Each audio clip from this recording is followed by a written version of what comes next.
ओम शांति। 4 सितंबर 2025। बाप दादा के मधुर महावाक्य।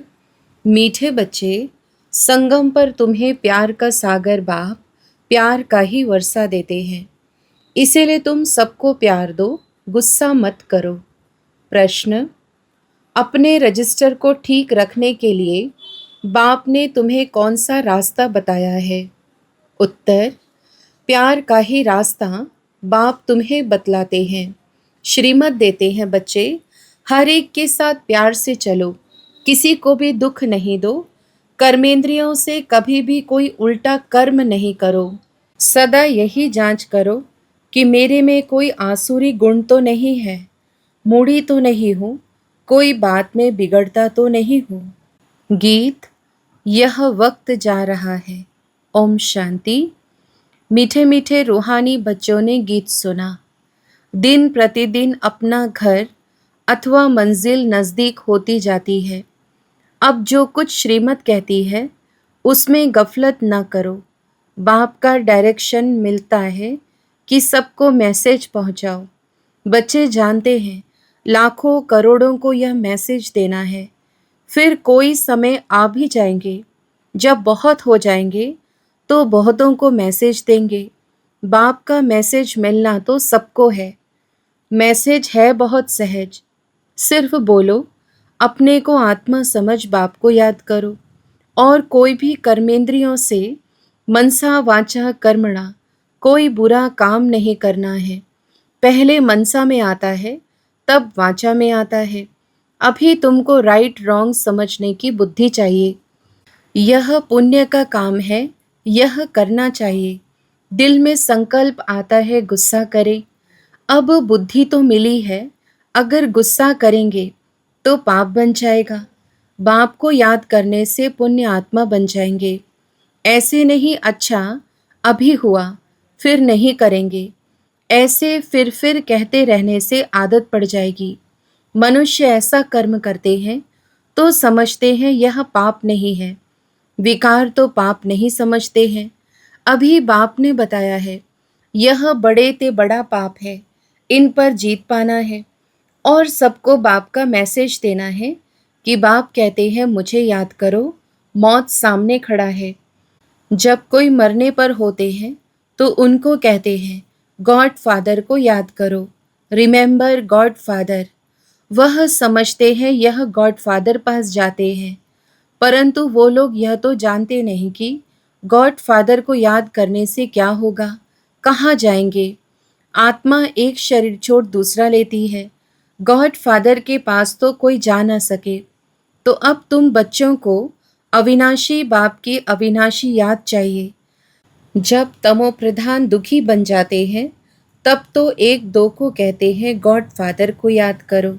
सब आत्माएं एक दो को कहती हैं, कहती तो आत्मा है ना, ऐसे नहीं कि परमात्मा कहते हैं। आत्मा आत्मा को कहती है बाप को याद करो। यह एक कॉमन रस्म है। मरने समय ईश्वर को याद करते हैं, ईश्वर का डर रहता है। समझते हैं अच्छे व बुरे कर्मों का फल ईश्वर ही देते हैं। बुरा कर्म करेंगे तो ईश्वर धर्मराज द्वारा बहुत सजा देंगे, इसलिए डर रहता है। बरोबर कर्मों की भोगना तो होती है ना। तुम बच्चे अभी कर्म अकर्म विकर्म की गति को समझते हो, जानते हो यह कर्म अकर्म हुआ। याद में रह जो कर्म करते हैं वह अच्छे करते हैं। रावण राज्य में मनुष्य बुरे कर्म ही करते हैं, राम राज्य में बुरा काम कभी होता नहीं। अब श्रीमत तो मिलती रहती है, कहाँ बुलावा होता है, यह करना चाहिए व नहीं करना चाहिए। हर बात में पूछते रहो। समझो कोई पुलिस की नौकरी करते हैं तो उन्हें भी कहा जाता तुम पहले प्यार से समझाओ, सच्ची ना करे तो बाद में मार। प्यार से समझाने से हाथ आ सकते हैं, परंतु उस प्यार में भी योग बल भरा होगा तो उस प्यार की ताकत से कोई को भी समझाने से समझेंगे। यह तो जैसे ईश्वर समझाते हैं। तुम ईश्वर के बच्चे योगी हो ना, तुम्हारे में भी ईश्वरीय ताकत है। ईश्वर प्यार का सागर है, उनमें ताकत है ना, सबको वर्षा देते हैं। तुम जानते हो स्वर्ग में प्यार बहुत होता है। अभी तुम प्यार का पूरा वर्षा ले रहे हो। लेते लेते नंबरवार पुरुषार्थ करते करते प्यारे बन जाएंगे। बाप कहते हैं किसको भी दुख नहीं देना है, नहीं तो दुखी होकर मरेंगे। बाप प्यार का रास्ता बताते हैं। मनसा में आने से वह शक्ल में भी आ जाता है। कर्मेंद्रियों से कर लिया तो रजिस्टर खराब हो जाएगा। देवताओं की चाल चलन का गायन करते हैं ना, इसीलिए बाबा कहते हैं देवताओं के पुजारियों को समझाओ।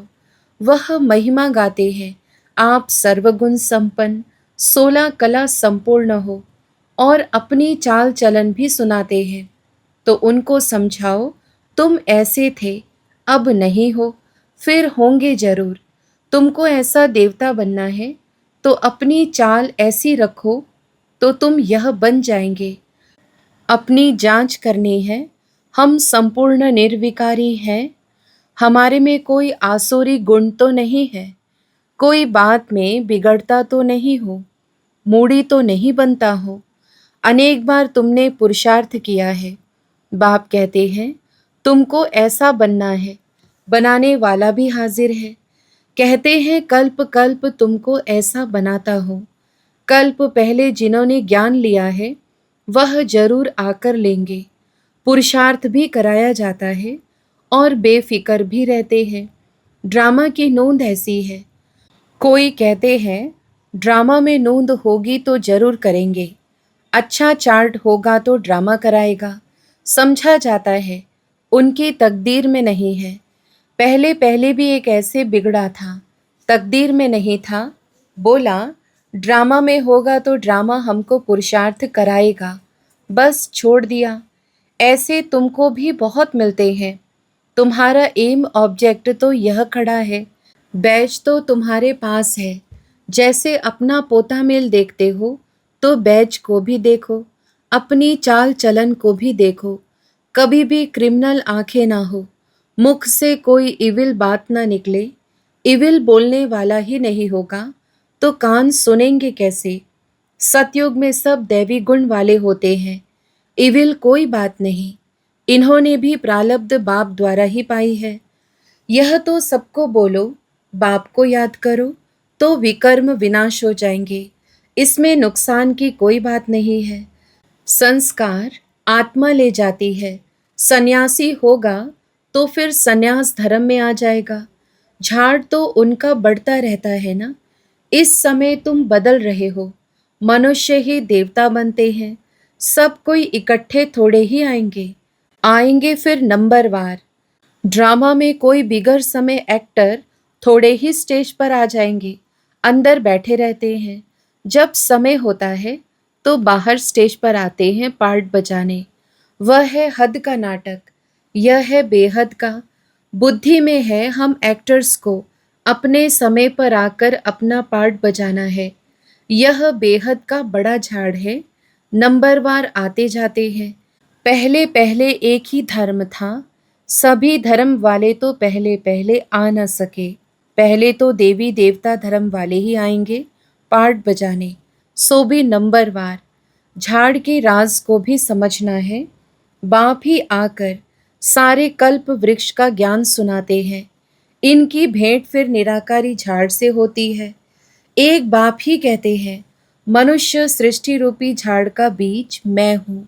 बीज में झाड़ समाया हुआ नहीं है, लेकिन झाड़ का ज्ञान समाया हुआ है। हर एक का अपना अपना पार्ट है।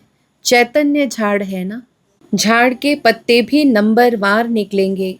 इस झाड़ को कोई भी समझते नहीं है, इनका बीज ऊपर में है, इसीलिए इनको उल्टा वृक्ष कहा जाता है। रचयिता बाप है ऊपर में। तुम जानते हो हमको जाना है घर जहाँ आत्माएं रहती हैं। अभी हमको पवित्र बनकर जाना है।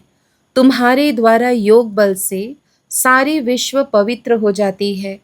तुम्हारे लिए तो पवित्र सृष्टि चाहिए ना। तुम पवित्र बनते हो तो दुनिया भी पवित्र बनानी पड़े, सब पवित्र हो जाते हैं। तुम्हारी बुद्धि में है आत्मा में ही मन बुद्धि है ना, चैतन्य है। आत्मा ही ज्ञान को धारण कर सकती है। तो मीठे मीठे बच्चों को यह सारा राज बुद्धि में होना चाहिए। कैसे हम पुनर्जन्म लेते हैं। 84 का चक्र तुम्हारा पूरा होता है तो सबका पूरा होता है, सब पावन बन जाते हैं। यह अनादि बना हुआ ड्रामा है, एक सेकंड भी ठहरता नहीं है। सेकंड बाय सेकंड जो कुछ होता है सो फिर कल्प बाद होगा। हर एक आत्मा में अविनाशी पार्ट भरा हुआ है। वह एक्टर्स करके 2-4 घंटे का पार्ट बजाते हैं। यह तो आत्मा को नेचुरल पार्ट मिला हुआ है। तो बच्चों को कितनी खुशी होनी चाहिए। अतीन्द्रिय सुख अभी संगम का ही गाया हुआ है। बाप आते हैं 21 जन्मों के लिए, हम सदा सुखी बनते हैं। खुशी की बात है ना। जो अच्छी रीति समझते और समझाते हैं वह सर्विस पर लगे रहते हैं। कोई बच्चे खुद ही अगर क्रोधी हैं तो दूसरे में भी प्रवेशता हो जाती है। ताली 2 हाथ की बजती है। वहाँ ऐसे नहीं होता। यहाँ तुम बच्चों को शिक्षा मिलती है। कोई क्रोध करे तो तुम उन पर फूल चढ़ाओ, प्यार से समझाओ। यह भी एक भूत है, बहुत नुकसान कर देंगे। क्रोध कभी नहीं करना चाहिए। सिखलाने वाले में तो क्रोध बिल्कुल नहीं होना चाहिए। नंबरवार पुरुषार्थ करते रहते हैं। किसका तीव्र पुरुषार्थ होता है, किसका ठंडा। ठंडे पुरुषार्थ वाले जरूर अपनी बदनामी करेंगे। कोई में क्रोध है तो जहाँ जाते हैं वहाँ से निकाल देते हैं। कोई भी बदचलन वाले रह नहीं सकते। इम्तिहान जब पूरा होगा तो सबको पता पड़ेगा कौन कौन क्या बनते हैं। सब साक्षात्कार होगा। जो जैसा काम करते हैं उनकी ऐसी महिमा होती है। तुम बच्चे ड्रामा के आदि मध्य अंत को जानते हो। तुम सब अंतर्यामी हो। आत्मा अंदर में जानती है यह सृष्टि चक्र कैसे फिरता है। सारे सृष्टि के मनुष्यों की चाल चलन का, सब धर्मों का तुम्हें ज्ञान है। उनको कहा जाएगा अंतर्यामी। आत्मा को सब मालूम पड़ गया। ऐसे नहीं भगवान घट-घट वासी है, उनको जानने की क्या दरकार है। वो तो अभी भी कहते हैं जो जैसा पुरुषार्थ करेंगे ऐसा फल पाएंगे। मुझे जानने की क्या दरकार है। जो करता है उसकी सजा भी खुद पाएंगे। ऐसी चलन चलेंगे तो अधम गति को पाएंगे। पद बहुत कम हो जाएगा। उस स्कूल में तो नापास हो जाते हैं तो फिर दूसरे वर्ष पढ़ते हैं। यह पढ़ाई तो होती है कल्प कल्पांतर के लिए। अब ना पढ़े तो कल्प कल्पांतर नहीं पढ़ेंगे। ईश्वरीय लॉटरी तो पूरी लेनी चाहिए ना। यह बातें तुम बच्चे समझ सकते हो। जब भारत सुखधाम होगा तब बाकी सब शांति धाम में होंगे। बच्चों को खुशी होनी चाहिए। अब हमारे सुख के दिन आते हैं। दीपमाला के दिन नज़दीक होते हैं तो कहते हैं ना बाकी इतने दिन हैं, फिर नए कपड़े पहनेंगे। तुम भी कहते हो स्वर्ग आ रहा है। हम अपना श्रृंगार करें तो फिर स्वर्ग में अच्छा सुख पाएंगे। साहूकारों को तो साहूकारी का नशा रहता है। मनुष्य बिल्कुल घोर नींद में है, फिर अचानक पता पड़ेगा। यह तो सच कहते थे। सच को तब समझें जब सच का संग हो। तुम अभी सच के संग में हो। तुम सत्य बनते हो सत्य बाप द्वारा। वह सब असत्य बनते हैं असत्य द्वारा। अभी कॉन्ट्रास्ट भी छपा रहे हैं कि भगवान क्या कहते हैं और मनुष्य क्या कहते हैं। मैगजीन में भी डाल सकते हो। आखिरिन विजय तो तुम्हारी ही है। जिन्होंने कल्प पहले पद पाया है वह जरूर पाएंगे। यह सर्टेन है। वहाँ अकाले मृत्यु होता नहीं। आयु भी बड़ी होती है। जब पवित्रता थी तो बड़ी आयु थी। पतित पावन परमात्मा बाप है तो जरूर उसने ही पावन बनाया होगा। श्री कृष्ण की बात शोभती नहीं। पुरुषोत्तम संगम युग पर श्री कृष्ण फिर कहाँ से आएगा। वही फीचर्स वाला मनुष्य तो फिर होता नहीं। 84 जन्म, 84 फीचर्स, 84 एक्टिविटी, यह बना बनाया खेल है, उसमें फर्क नहीं पड़ सकता। ड्रामा कैसा वंडरफुल बना हुआ है। आत्मा छोटी बिंदी है, उसमें अनादि पार्ट भरा हुआ है, इसको कुदरत कहा जाता है। मनुष्य सुनकर वंडर खाएंगे, परंतु पहले तो यह पैगाम देना है कि बाप को याद करो, वही पतित पावन है, सर्व का सद्गति दाता है। सतयुग में दुख की बात होती नहीं, कलयुग में तो कितना दुख है, परंतु यह बातें समझने वाले नंबरवार हैं।